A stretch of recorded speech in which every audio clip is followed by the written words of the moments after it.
Hello friends, शौर्य class में आपका एक बार फिर से स्वागत है। तो आज हम बात करने वाले हैं यूपी ट्रिपल एससी वीडियो री एग्ज़ाम जो भर्ती 2018 की थी, जिसको निरस्त कर दिया गया था। उसकी पुनः परीक्षा की डेट आयोग द्वारा निकाल दी गई है।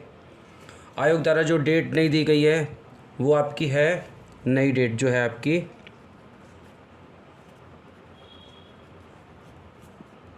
26 और 27 जून दी गई है, यानी कि अब से 40 दिन बाद। ठीक है, अब यहाँ पे हम बात करेंगे कि इसमें कितनी भर्तियाँ थी, क्या इसकी एलिजिबिलिटी थी, कितने मार्क्स का पेपर होने वाला है, कितने क्वेश्चन आएंगे, और आयोग द्वारा एक जो नया विषय रखा गया है वेटिंग लिस्ट का, उस पर भी चर्चा करेंगे। साथ ही साथ ये देखेंगे कि लेखपाल की जो डीवी स्किप वाला प्रोग्राम चल रहा है वो कहाँ तक पहुँचा, और डीवी वाले परफॉर्मे पर इसके एग्ज़ाम का कोई फ़र्क पड़ेगा या नहीं पड़ेगा, ये भी हम देखेंगे इस वीडियो में। तो आइए शुरुआत करते हैं। तो शुरुआत करते हैं कि पहला प्रश्न है हमारा कि आयोग द्वारा कितनी वैकेंसीज़ थी जो इसमें निकाली गई थी। तो मैं आपको बता दूं कि वीडियो री एग्ज़ाम जो हो रहा है इसमें कुल भर्तियों की संख्या थी 1953, जिसमें ग्राम पंचायत अधिकारी की थी आपकी 1527, ग्राम विकास अधिकारी की 362 और समाज कल्याण पर्यवेक्षक की 64। तो कुल भर्तियां आपकी कितनी हुई? 1953। इन पर परीक्षा आपकी होने वाली है। दूसरा प्रश्न ये है कि इसमें एलिजिबिलिटी क्या है, कब तक मान्य होगी और क्या क्या चीज़ चाहिए। तो आपको बता देते हैं, इसमें एलिजिबिलिटी लेखपाल की तरह 10+2 तो है ही है, साथ के साथ इसमें CCC ज़रूर मांगा गया था जो नीलिट से होगा। अब ये कब तक का होगा, आपको मैं एक चीज़ बता देता हूँ कि ये जो भर्ती जब निकली थी तो इसकी डेट थी 30/5/2018 शुरुआत डेट थी, और जो अंतिम थी 29/06/2018। ये डेट लेट फीस के साथ और फॉर्म सबमिट करने की या करेक्शन करने की लास्ट डेट थी। यानी कि आपके पास जो दोनों ये अर्हता या एलिजिबिलिटी है वो आपकी 29 जून 2016 से पहले की होनी चाहिए। तो ये तो आपकी एलिजिबिलिटी है। इसके बाद तीसरा प्रश्न है कि कुल पंजीकृत छात्र और कुल शामिल छात्र। आपका तीसरा प्रश्न था कुल पंजीकृत छात्र। तो आपको बता देना चाहता हूँ कि जो कुल पंजीकृत छात्र थे, कुल पंजीकृत की बात करता हूँ कि कितने लोगों ने इस भर्ती में प्रतिभाग लिया था। कुल पंजीकृत जो छात्र थे वो थे 14 लाख के आसपास, 14 लाख लगभग 14 लाख के आसपास छात्र थे, जिसमें से कुल शामिल छात्र थे जिन्होंने परीक्षा दी थी वो थे करीब 9 लाख लगभग। यानी कि अब जो इस परीक्षा को देंगे वो कुल छात्र होंगे 9 लाख। अब एक चीज़ समझिए कि 2018 की भर्ती, ये 2018 की भर्ती है जो 5 साल बाद 2023 में चल रही है। तो 5 साल में बहुत से जो प्रतियोगी छात्र होंगे वो कहीं ना कहीं सिलेक्ट हो गए होंगे। साथ ही साथ 5 साल बहुत लंबा पीरियड होता है कि अगर कोई मान के चले 2018 में तैयारी करना शुरू किया होगा और उसका सिलेक्शन हो गया होगा तो वही 5 साल वेटिंग, मतलब 5 साल कंटिन्यू तैयारी में लगा रहा होगा। तो इसलिए इस एग्ज़ाम को बहुत सीरियस तरीके से लेके आप तैयारी कीजिए। ये आपके सामने बहुत अच्छी अपॉर्चुनिटी है, और जो छात्र लेखपाल में भी सिलेक्टेड हैं और इस एग्ज़ाम को भी दे रहे हैं, अच्छी बात है आप लेखपाल में सिलेक्टेड है, लेकिन इस एग्ज़ाम को भी साथ के साथ दीजिए, क्योंकि लेखपाल के डीवी में अभी बहुत बड़ा एक उलटफेर हो सकता है। आयोग द्वारा कोई स्पष्टीकरण नहीं है क्या होगा क्या नहीं होगा। मैंने इस पर 2 वीडियो डाले भी हैं, आप उन वीडियो को जाके देख सकते हैं।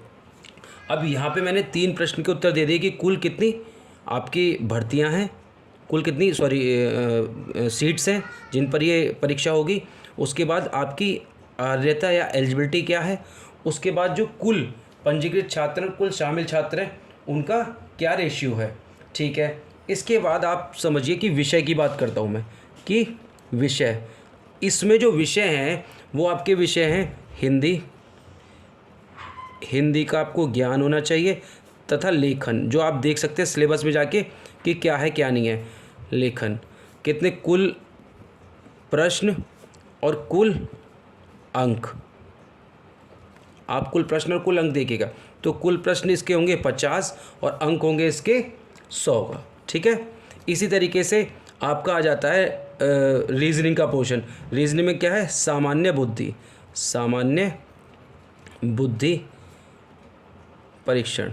ठीक है, वहाँ पे भी आपको 50 क्वेश्चन पूछे जाएंगे और 100 मार्क्स के। और लास्ट में आता है सामान्य ज्ञान।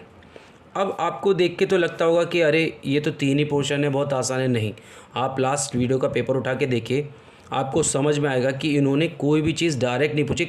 प्रॉपर वे जो होता है अच्छे पेपर का, उसके बाद भी पेपर आउट हो गया और चीटिंग हुई, वो अलग मैटर है। लेकिन लास्ट टाइम का वीडियो के पेपर बहुत अच्छे स्तर का था। अगर इन्होंने सारे रूल फॉलो करके सेम वही पेपर, उसी तरीके का पेपर बनाया, तो आप देखिएगा इस बार भी पेपर का लेवल अच्छा होगा। और इस पेपर में सबसे बड़ी एक दिक्कत है जिसको स्टूडेंट शायद नहीं देख पा रहे हैं, क्योंकि अभी तक आपने क्या है, पीएटी एग्ज़ाम दिया, ठीक है, उसके बाद आपने लेखपाल के एग्ज़ाम दिए, क्योंकि और भी एग्ज़ाम हुए हैं बड़े बड़े, वहाँ पे negative marking max to max 1.1/4 की या 1/3 की होती है, ठीक है। लेकिन यहाँ पे नेगेटिव मार्किंग जो है ये सबसे बड़ा एक रोल अदा करेगी। नेगेटिव मार्किंग जो है वो आपकी 1/2 की या 0.5, ये सबसे बड़ा रोल अदा करने वाली है कि नेगेटिव 1/2 की है। जहाँ तक मुझे जानकारी है, मेरे जानकारी में ये है कि नेगेटिव मार्किंग इसमें 1/2 की ही है। साथ ही साथ इंटरव्यू है ही नहीं, यानी कि जो साक्षात्कार है, साक्षात्कार वो है ही नहीं इसमें। तो आप समझिए परीक्षा का माध्यम भी क्या होगा, परीक्षा का माध्यम होगा हिंदी और इंग्लिश, हिंदी एवं अंग्रेजी, ठीक है, दोनों लैंग्वेज में होगी परीक्षा।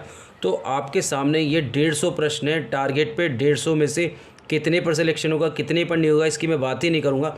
बट मेरा सिर्फ एक तरीका ये है कि जो भी छात्र इन परीक्षाओं की तैयारी कर रहे हैं, वीडियो के री एग्ज़ाम की तैयारी कर रहे हैं, उनको एक चीज़ दिमाग में डाल लेनी चाहिए कि आपको एक पोर्शन बहुत स्ट्रॉन्ग नहीं कह रहा हूँ, स्ट्रॉन्ग से भी ऊपर जो होता है ना लेवल, उसको समझ लीजिए कि आपको हिंदी की बात करें कि बहुत से छात्र हिंदी में बहुत अच्छे होते हैं, उनकी ग्रेजुएशन हिंदी में है या हिंदी वो शुरू से ही सीरियस तरीके से पढ़ रहे हैं, तो हिंदी में 50 अंक का मतलब होता है, 50 प्रश्न का मतलब होता है कि 50 में से कम वो 45 प्लस सही कर सके।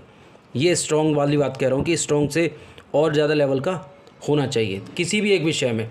इसी तरीके से आपका जीएस का रीजनिंग का पोर्शन है या मैथ का पोर्शन है, सेम अपना जो विषय है, क्योंकि जनरल नॉलेज है, सामान्य ज्ञान का जो है ना, इसका कोई तर्क ये नहीं दे सकता कि मैं 50 में से 50 कर दूंगा या 40 कर दूंगा। गारंटी वारंटी कुछ नहीं है, ये डिपेंड करता है सारा आपकी पढ़ने के तरीके पे कि आपने कौन सा कंटेंट पढ़ा है, कितना पढ़ा है, कहाँ से पढ़ा है। इस चीज़ को आप दिमाग में डाल के रखिए। अब इसके अलावा एक छोटा सा प्रश्न है कि लेखपाल की जो भर्ती चल रही है उसमें और इसमें क्या कोई ओवरलैपिंग हो सकती है, क्या नहीं है। देखिए एक चीज़ समझिए, जो लेखपाल में चयनित छात्र है, बहुत अच्छे मार्क्स लेकर आया है, क्योंकि उसका डीवी अभी हो नहीं रहा फाइनल, उससे पहले ये परीक्षा हो जाएगी, तो लेखपाल वाला छात्र ये परीक्षा तो देगा ही देगा 100%, ठीक है, और वो यहाँ पे भी अच्छा करेगा, ऐसे हम उम्मीद लगा के चल रहे हैं। उसके साथ साथ एक आयोग ने ना मैंने काफ़ी पुराना एक पेपर की कटिंग देखी थी, तो इससे पहले सेम यही भर्ती थी वीडियो की 2015 की भर्ती थी, ठीक है। उस भर्ती में क्या हुआ था कि कुछ सीटों पर ना किसी कारणवश खाली रह गई थी, तो वहाँ पे बच्चे कोर्ट में गए। कोर्ट में जाने के बाद उन्होंने कोर्ट में केस जीता और कोर्ट ने आदेश किया आयोग को कि आपको मेरिट डाउन करके आपको 1999 से यूपी SSSC जो है वो वेटिंग लिस्ट का उन्होंने क्राइटेरिया ही ख़त्म कर दिया कि वेटिंग लिस्ट लगाएंगे। 1999 से यूपी SSSC ने, ऐसा मैंने न्यूज़ की पेपर की कटिंग में देखा था, मुझे एग्जैक्ट आइडिया नहीं है, ठीक है। तो 2015 में बच्चे कोर्ट केस जीते, उसके बाद वेटिंग लिस्ट लगाई गई। जो नीचे के भाई जैसे मेरिट गई है अभी आपकी 75.75 लेखपाल की, अब वहाँ पे बच्चे कुल नहीं सिलेक्ट हो पाते, तो उन्होंने उस मेरिट को नीचे खिसकाया, एक तरीके से वो वेटिंग लिस्ट ही मानिए। तो ऐसा भी संभावना है, क्योंकि यहाँ पर और लेखपाल में कहीं ना कहीं कंट्रडिक्शन हो सकती है, क्योंकि यही दो भर्तियाँ हैं। अब आयोग कोई नया पीईटी निकाल दे 2023, जो कि परीक्षा दिसंबर तक चलेंगी, तो 2023 का कोई लॉजिक शायद ही मेरे समझ में आए, क्योंकि 2022 वालों को भी कोई अभी भर्ती देखने को मिली नहीं है जहाँ तक मैं देख पा रहा हूँ। क्योंकि आप अगर उसकी वन दरोगा वाली देखेंगे तो उसकी मेरिट बहुत आएगी और वो भी 2021 पर थी, तो कोई 2022 के पीईटी पर अभी वैकेंसी अच्छी नहीं हुई है। और आगे क्या होगा ये किसी ने नहीं देखा, इसलिए तैयारी करते रहिए और अच्छे लेवल की तैयारी कीजिए, क्योंकि ये आपके सामने 1900 वैकेंसी, लगभग 2000 वैकेंसी बहुत अच्छी वैकेंसी हैं। अब वही छात्र इसमें अप्लाई करेंगे जिन्होंने एग्ज़ाम पहले दिया था, यानी कि उन 9 लाख छात्र ही हैं जो एग्ज़ाम देने गए थे, उन्हीं को मौका मिलेगा, पूरे 14 लाख को नहीं मिलेगा मौका। ये चीज़ दिमाग में रखिए।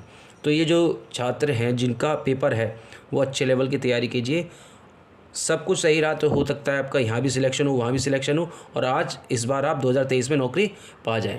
अगर वीडियो आपको अच्छा लगा हो तो लाइक कीजिए, इस चैनल को सब्सक्राइब कीजिए और अपने दोस्तों तक शेयर कीजिए, क्योंकि इससे पहले भी मैंने 2 वीडियो बनाए थे तो वो भी आपकी नॉलेज के लिए थे, और मैं बहुत जल्दी इससे रिलेटेड मैं आप लोगों को वीडियो से रिलेटेड कम्युनिटी में जाके आपको कुछ क्वेश्चंस जीएस के बहुत अच्छे कराऊंगा, साथ ही साथ रीजनिंग के जो डायग्राम बेस्ड क्वेश्चन है या कुछ उनको मैं कराने की कोशिश करूँगा अगर समय मिला तो आज के लिए इतना ही। धन्यवाद।